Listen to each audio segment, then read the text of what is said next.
In America, everyone loves a deal. That used car sitting on a lot with a rock-bottom price can feel like winning the lottery. But here's the truth.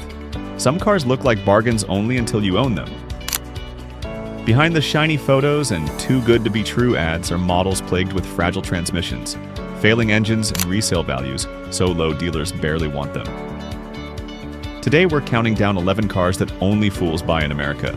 These aren't just bad purchases, they're rolling money pits that have burned thousands of drivers across the country. If you're hunting for a used car, watch carefully because these models prove one simple rule. In the US market, cheap up front can mean expensive forever. Number 11. Mitsubishi Mirage. The Mitsubishi Mirage tempts buyers with its dirt-cheap price and eye-catching fuel economy. On paper, it looks like the perfect budget car for students, commuters, or anyone chasing the lowest monthly payment. But in reality, it's one of the most regretted purchases on the US market. With barely 74 horsepower, highway merges feel dangerous, and the build quality is closer to a rental golf cart than a real car. The Mirage's CVT transmission is notorious for failing early, sometimes before 80,000 miles, and replacing it can cost more than the car itself. Add in paper-thin interiors, constant road noise, cheap plastics that wear fast, and crash test scores that lag behind rivals, and you start to understand why used Mirages pile up unsold on dealer lots. Resale value is almost non-existent. In fact, some US dealers offer just a few $100 on trade, knowing demand is near zero. Yes, it's cheap, but ask yourself, what good is saving money if your car feels unsafe, unreliable, and impossible to sell? And while the Mirage exposes how a bargain subcompact can burn you, the next car shows how even once popular American sedans turned into rolling disasters. Number 10. Chrysler Sebring. Once a common sight in rental fleets and suburban driveways, the Chrysler Sebring has aged into one of the most ridiculed cars in America. On the surface, it promised affordability and comfort, but the reality was cheap plastics, clunky transmissions, and endless electrical gremlins. Dashboards warped under the sun, interiors rattled after just a few years, and the engines felt weak and unrefined compared to rivals. Owners soon realized that routine repairs became constant frustrations. Window regulators quit, AC units failed in the heat of summer, and sensors constantly threw warning lights. Reliability simply wasn't in the Sebring's DNA, and when it came time to trade one in, dealers across the US either refused outright or offered next to nothing, fully aware of how little demand exists. What once looked like a budget-friendly sedan has become shorthand for regret. For many Americans, buying a Sebring wasn't just transportation. It was a mistake on four wheels. And if that sounds bad, the next car shows how even a household name like the Nissan Altima managed to turn its transmission into a nationwide embarrassment. Number 9. Nissan Altima. The Nissan Altima used to be one of America's go-to sedans, affordable, efficient, and easy to spot on any used lot. Families, commuters, and students all leaned on it as a safe choice. But its reputation took a nosedive with the widespread use of Nissan's CVT transmission. Instead of delivering smooth reliability, it became infamous for shuddering, whining, sudden loss of power, and full-on failures, often before 80,000 miles. Replacing a CVT isn't just painful, it's financial sabotage. Bills regularly hit $3,500 to $5,000, which in the used market is often more than the car's entire value. Even worse, many replacements didn't last, sending frustrated owners back to the shop again and again. Nissan extended warranties and faced class action lawsuits, but the stigma stuck. Dealers know it too. Trade-in offers on CVT-equipped Altimas are brutally low, and Carfax histories are littered with multiple transmission replacements. For many Americans, the Altima went from safe family sedan to car I'll never buy again. And while the Altima shows how a single transmission design can sink a sedan, the next vehicle proves that even a bold, muscular SUV can collapse when its engineering can't keep up with its image. Number 8. Dodge Nitro. The Dodge Nitro turned heads when it first hit US streets. Boxy styling, flared fenders, and a tough SUV attitude made it look like a budget alternative to bigger, pricier rigs.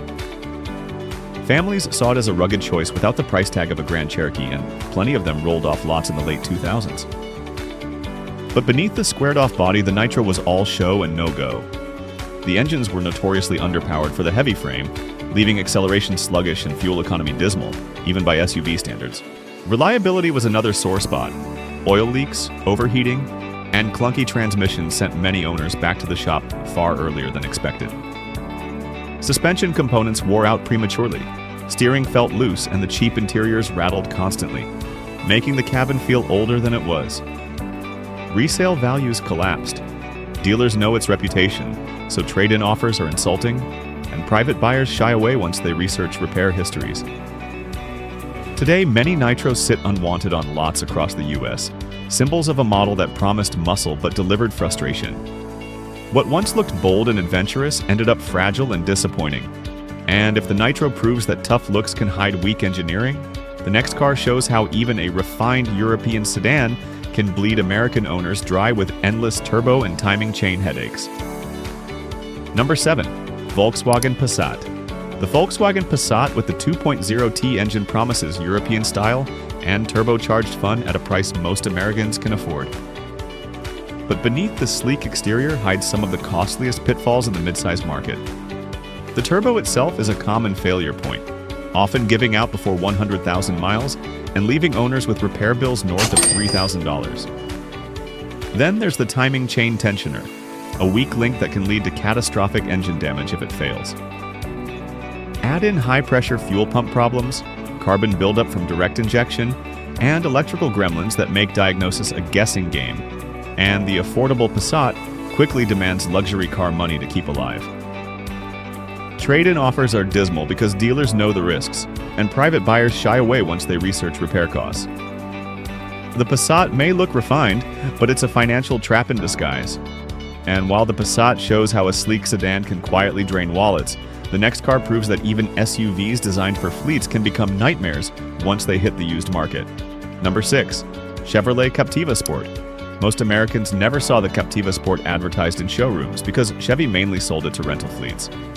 When those fleets unloaded them, used lots filled up with cheap SUVs wearing a Chevy badge. For unsuspecting buyers, it looked like a hidden gem. In reality, it was a recycled Saturn Vue with all the same problems. The engines were unrefined and thirsty, while transmissions developed rough shifts or failed far too early. Electrical gremlins plagued power locks and sensors, and suspension parts wore out quickly, leaving the Captiva with a clunky, uncomfortable ride. Interiors built for rental abuse felt cheap and aged badly. Resale value is almost non-existent. Dealers know these SUVs were fleet leftovers, so trade-in offers are insultingly low. Buyers in the know steer clear, leaving many Captivas sitting unsold for months. And if the Captiva proves that ex-rental SUVs are a trap, the next car shows how a popular compact from Ford managed to burn thousands of American owners with one of the worst transmissions in modern history. Number 5. Ford Focus. The Ford Focus should have been a winner in the US compact market. Affordable, efficient, and widely available. But the infamous power-shift transmission turned it into one of Ford's biggest embarrassments. Instead of smooth shifts, owners got shuddering, hesitation, sudden loss of power, and failures that sometimes hit before 60,000 miles. Repairing or replacing the power shift often cost $3,000 to $4,000, more than the car's value on the used market. Worse, many replacements failed again, trapping drivers in a cycle of frustration. Lawsuits and buyback programs followed, but by then, the Focus had already earned a reputation as a money pit. Carfax histories on these models are littered with repeat transmission jobs, and dealers lowball them heavily because they know buyers are wary. What should have been Ford's rival to the Civic and Corolla became a cautionary tale of how one bad engineering choice can sink a car. And if the Focus shows how a compact can be ruined by its gearbox, the next vehicle proves that even luxury badges from Europe don't save you from endless repairs and sky-high bills. Number 4. Jaguar X-Type. On the surface, the Jaguar X-Type looks like a dream buy. A luxury badge, leather seats, and European styling for the price of a used Civic. But in the US, it's one of the worst deals you can make. Built during Jaguar's Ford era, it borrowed cheap underpinnings but kept expensive repair costs.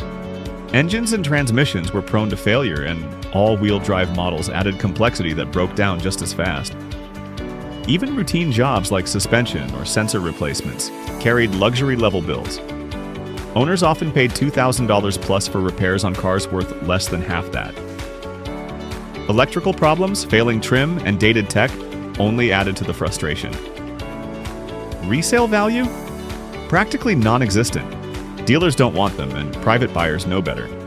Many X-types end up abandoned on Craigslist, unsold even at rock-bottom prices. What looked like affordable prestige turned into driveway regret.